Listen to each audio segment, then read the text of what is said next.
Hey guys, it's Mrs. Yeagle, and I'm here to read to you chapter 36 of Addison Cooke and the Tomb of the Khan. This starts on page 366, and the chapter's called The Darkhead Camp. Addison waited for the blow. The suspense was killing him. He'd never been a very patient person to begin with. He had to know how things turned out. Finally, out of curiosity, he opened one eye, then the other. The Darkhead leader was staring transfixed at the medallion around Addison's neck. He dropped his dagger in the dirt and muttered what Addison took to be a prayer. Other Darkhead warriors gasped in astonishment. They released Addison and stepped back in superstitious awe. At last, the chieftain spoke. "How did you come to wear this medallion?" "My uncle gave it to me. It belongs to my family." "Please, I beg your forgiveness." The Darkhead chieftain bowed low, pressing his head to the earth. "That's more like it," said Addison, standing up and patting himself off. Nearly every single person he'd met on this summer vacation had seemed intent on murdering him. It was nice to finally get some proper treatment. The chieftain mounted his warhorse and guided them up the steep slope and through the forest to the hidden Darkhead encampment. It was a circle of huts, a few cook fires, and some mountain pasture where the horses could graze. Addison studied the hard lines etched into the faces of the nomads. In the cooler high country, they were bundled with sable and fox furs. Their broad shoulders were strapped with weapons. "Welcome to our camp," said the chieftain. "I am not a human being." "I beg your pardon?" "That is his name," said I don't know. "Nubish." She pointed to a one-eyed warrior who carried a hunting eagle on his gloved arm. "And that is not a person." She pointed out a few other men in the encampment. "That is not this one, and that is not that one. No Name is the one brushing nobody's horse." Addison nodded. This was all becoming quite reasonable. He pointed to a scarred bowman who walked with a limp. "What's his name?" "Ganzorig. It means steel courage." "Wait, how come he gets to be named Steel Courage?" I don't know, shrugged. "Just lucky, I guess." The chieftain led Addison's team to his ger, a circular tent of stretched wool covered with animal pelts and cinched together with horsehair ropes. Addison ducked inside and stared at the tent intently. It was decorated with weapons, hanging slabs of mutton, and a horse-head fiddle. Nobody steered the males to the left side of the ger, while I don't know led Molly to the right. Men sit under the protection of the great sky god, Tenger. Nobody explained. Women sit to the east under the protection of the sun. The chieftain took his seat at the rear of the ger by the family altar, which was covered in small idols. Addison sat by a wooden tent pole and rested his back against a pile of saddle blankets. I don't know served everyone cups of horse milk. She then stirred a large pot of stew on the cook fire in the center of the ger. The chieftain spoke for a while in the Darkhead dialect before turning to Addison's group. "My niece and nephew tell me you escaped Ulaanbaatar."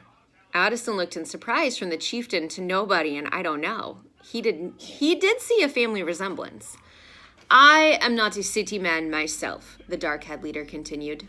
"How did you like it?" Addison realized to his amazement that the chieftain was making friendly small talk. Molly answered before Addison could reply. "Ulaanbaatar was so-so. We blew up a museum and burned down a palace."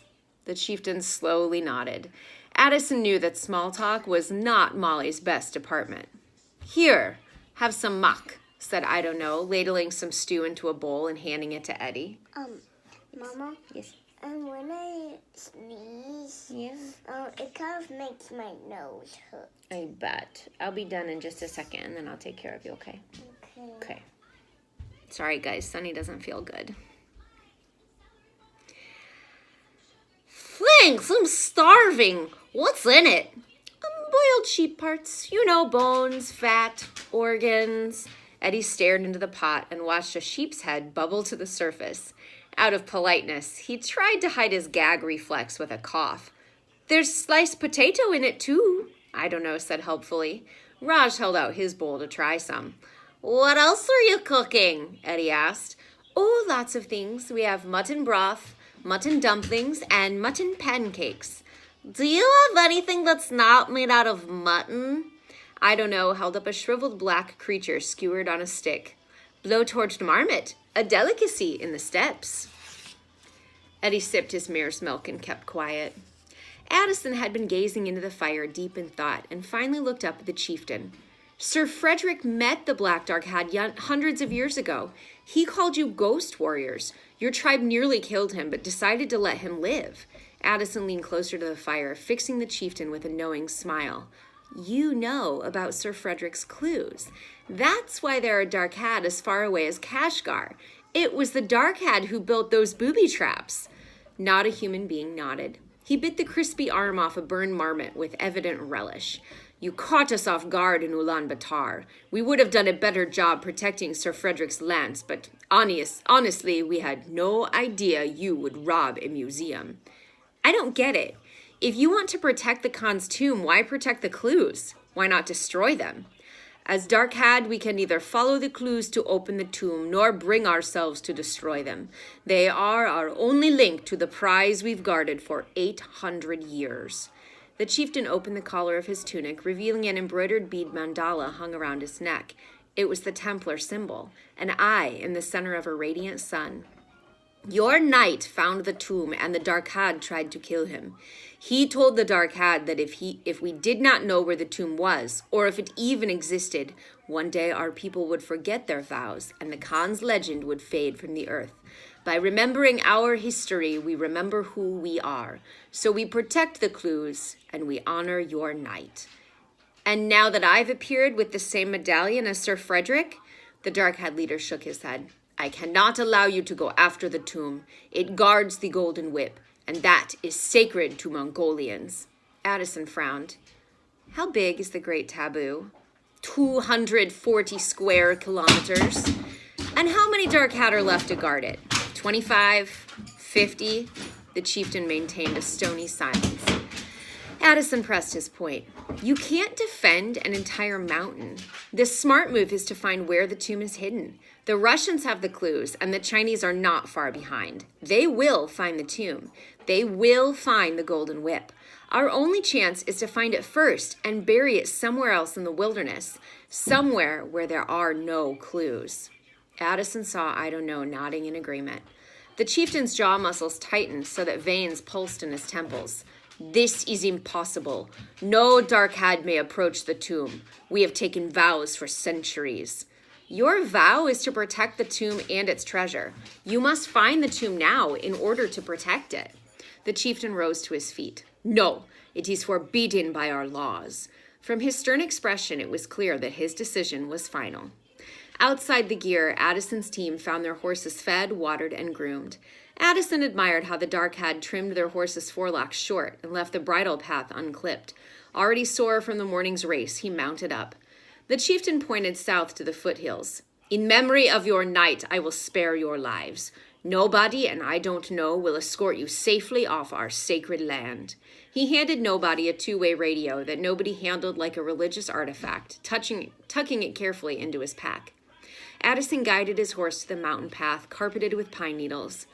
If you see my aunt and uncle on your land, please don't kill them. They're being held against their will. He lifted the bronze medallion from his shirt so that it sparkled in the light. The chieftain raised his hand in farewell. As soon as they were on the trail, Molly, Eddie, and Raj pelted Addison with questions about his bronze medallion. Addison explained it as best he could.